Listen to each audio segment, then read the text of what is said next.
Nikon MT-1C Pro. Jom unboxing. Guys, malam ni kita review ni Nikon MT-1C Pro.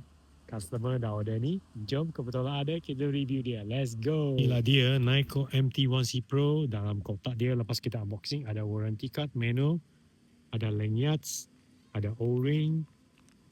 Okay.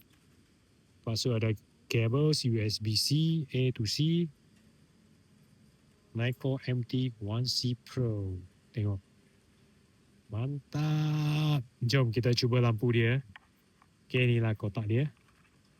Okay, untuk Nikon MT-1C Pro ni, dalam dia dah ada bagi rechargeable battery, okay. Lepas tu dia ada satu stopper. Okay, kena buka dulu sebelum guna. Okay, kebaikan untuk bateri ni, dia boleh charge melalui sini. Type C, nampak tak? That's why dia bagi USB AC. Jom test lampu dia. Okay, kawan-kawan, untuk model ni, MT-1C Pro ni, dia simple. I suka model ni sebab dia mempunyai dua mode. 50 lumen dengan 1000 lumen. 50 lumen boleh pakai 10 jam. 1000 lumen 1 jam 15 minit. Jom kita test dia. Tengok. Okay, tempat sini, kapak memang gelap kan? Saya on dia. Sebelah tangan dah boleh operate.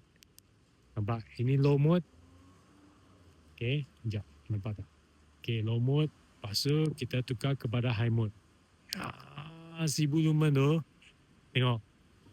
Boleh pergi jarak 300 meter. Tengok. Power kan. Wow. Dia punya spot lah. Tengok. Nampak.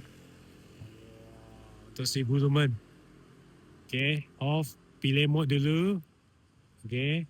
Ni low mode. High mode. Simple saja untuk model ni. Dengan kecil saiz tapak tangan. Senang bawa untuk everyday carry atau emergency use atau letak dalam kereta. Okay, waterproof ya untuk model ni ya. Nikon MT-1C Pro.